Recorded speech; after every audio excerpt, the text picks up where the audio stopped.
Hey friends, Matt here. I am excited. Today we are doing part 2 of our study through the book of Hebrews. If you missed part 1, be sure to check out the link down in the description to get caught up, because today we are focusing on Hebrews chapter 1, verses 5 through 14. Now, in the first 4 verses of Hebrews, we talked a lot about the Son, about Jesus Christ and him being the exact image of God and the superiority, the greatness of Christ. And that theme is really going to continue because today's reading is going to focus on the superiority of Christ, and in particular, his superiority over the angels. So let's start by reading verses 5 through 14, and then we'll go back and we'll break it down at a deeper level. For to which of the angels did God ever say, "You are my son, today I have begotten you"? Or again, "I will be to him a father, and he shall be to me a son"? And again, when he brings the firstborn into the world, he says, "Let all God's angels worship him." Of the angels, he says, "He makes his angels winds, and his ministers a flame of fire." But of the Son, he says, "Your throne, O God, is forever and ever. The scepter of uprightness is the scepter of your kingdom. You have loved righteousness and hated wickedness. Therefore, God, your God, has anointed you with the oil of gladness beyond your companions. And you, Lord, laid the foundation of the earth in the beginning, and the heavens are the work of your hands. They will perish, but you remain. They will all wear out like a garment. Like a robe, you will roll them up. Like a garment, they will be changed. But you are the same, and your years will have no end. And to which of the angels has he ever said, "Sit at my right hand until I make your enemies a footstool for your feet"?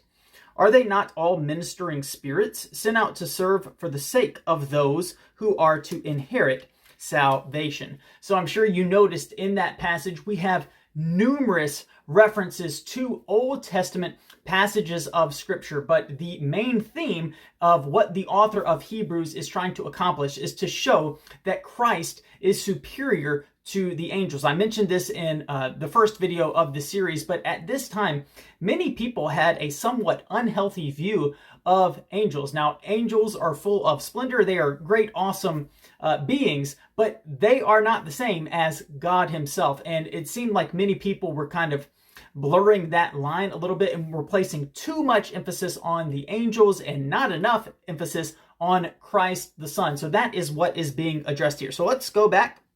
We're just going to go through these verses. So starting in verse 5, it says, "For to which of the angels did God ever say, 'You are my son, today I have begotten you'?" Now that line, "Today I have begotten you," that is a reference out of Psalm chapter 2, verse 7, which we actually looked at a little bit last week as well. So quoting from Psalm 2, "You are my son, today I have begotten you." Now, many people have not correctly understood this word begotten and what it means. I actually did a full video on that. I will put a little link above. You can check that out. But to give just a quick overview, the word begotten does not have to do with coming into existence. So we are not saying that Christ came into existence and 2,000 years ago, and before that he did not exist. No, the word begotten has to do with uniqueness, with being one of a kind. That is why if you read many of the early creeds of the church, when they talk about Christ, they will say he is begotten but not made. He is unique. He is in a special relationship with the Father, but he is not a created being. As we talked about last week, he created all things. So we're seeing here that Christ has a special relationship to the Father. He is the Son, and he is begotten. He is unique, and he is special. It continues on in verse 5. It says, "Or again, I will be to him a father, and he shall be to me a son." This is a reference to the Davidic covenant, which you will find in 2 Samuel chapter 7, and in particular verse 14. But with the Davidic covenant, this is a promise coming to David, and it says that one male from his lineage is going to inherit the throne of the kingdom, and he will sit on it forever. But it specifically says the one to inherit the throne, God is going to call him Son. So we see the special nature of the Son, how important he is, that God has chosen him to be the Son in this special relationship. Now in verse 6, it says, "And again, when he brings the firstborn into the world, he says, 'Let all God's angels worship him.'" Now the first thing we need to do is address that word firstborn. I also have an entire video dealing with that. I will put another link up above if you want to check that out. The word firstborn in the Greek is prototokos, and it can at times have to do with order. So you could be the firstborn son in order. But oftentimes it is used in terms of preeminence. So you will see multiple times in scripture that Israel is called God's firstborn nation, but Israel wasn't the first nation chronologically. No, it was because they were preeminent. It was his chosen, his special people. The same thing was actually said about King David, that he was the firstborn of the kings, but he wasn't the first king of Israel. Saul was the first king of Israel. It has to do with preeminence. So when we talk about the firstborn, Christ being the firstborn doesn't mean he was the first created. He is preeminent over all of creation. And now it says in this quotation, let all God's angels worship him. Now this one is a little bit tricky because it probably is a reference to Psalm chapter 97 verse 7, but this is not probably exactly how it will show up in your translation of the Bible. It appears that the author of Hebrews was quoting the Septuagint, which is the Greek translation of the Old Testament, where it does talk about angels. So here we see that the author, under divine inspiration, is quoting the Septuagint.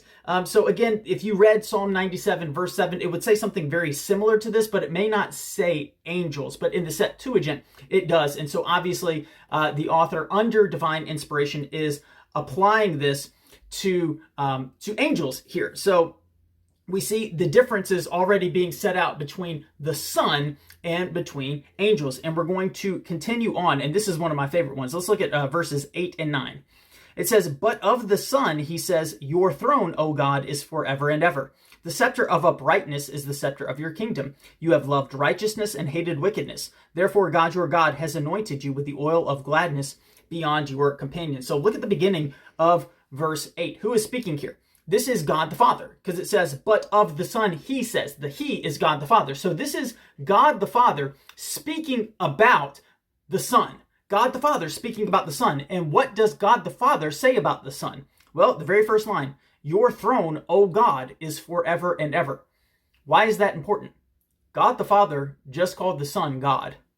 Your throne, O God, is forever and ever. So God the Father calls the Son God as well. And his throne, he rules and reigns forever and ever. And then in verse 9, it goes on to say, you have loved righteousness and hated wickedness. Therefore, God, your God, has anointed you. And so you see that God the Father is God, the Son is God. And so this is really, really fascinating. And by the way, this is a reference here, these verses, to Psalm chapter 45, verses 6 and 7. So then we get to verses 10 through 12. This is a quotation from Psalm 102, verses 25 through 27. Let's read it really quick. It says, and you, Lord, laid the foundation of the earth in the beginning, and the heavens are the work of your hands. They will perish, but you remain. They will all wear out like a garment. Like a robe, you will roll them up. Like a garment, they will be changed. But you are the same, and your years will have no end. So right at the beginning, we have the same thing. This is God the Father speaking about the Son. And once again, he says, you, Lord. So he is referring to the Son as Lord again. So this is amazing. And the Son, his years never end. He will not perish. He will not change. He is eternally God. So again, we're setting up the superiority of Christ over the angels. And now we look at verse 13. This is going to be a quotation coming from Psalm 110 and verse 1. It says, and to which of the angels has he ever said, sit at my right hand until I make your enemies a footstool for your feet? And for this one, I actually do want to flip to the book of Matthew, chapter 22, just for a second, because Jesus quoted that same passage out of the Psalms when he was speaking to some of the Pharisees. So we're going to look at Matthew 22, verses 41 through 45. Now, while the Pharisees were gathered together, Jesus asked them a question, saying, what do you think about the Christ? Whose son is he? They said to him, the son of David, right? It goes back to the Davidic covenant. They understood that the Messiah was going to come out of the line of David. He said to them, how is it then that David in the Spirit calls him Lord, saying, the Lord said to my Lord, sit at my right hand until I put your enemies under your feet? If then David calls him Lord, how is he his son?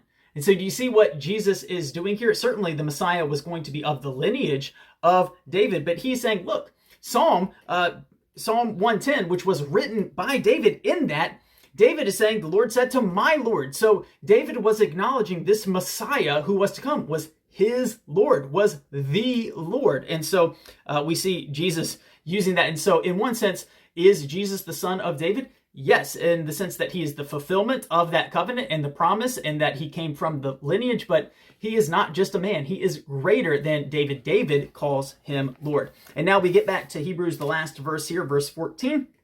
It says, speaking of angels now, it says, are they not all ministering spirits sent out to serve for the sake of those who are to inherit salvation? As I said before, angels have splendor. I mean, they're remarkable beings. You see oftentimes in scripture, if people have these encounters with angels, they bow down and they are tempted to worship the angels. And the angels will normally say, don't worship me, don't worship me, right? But you see here the contrast that is being set out. The angels are ministering spirits sent to serve those who inherit salvation, but the Son is the one who worked salvation on behalf of those same people.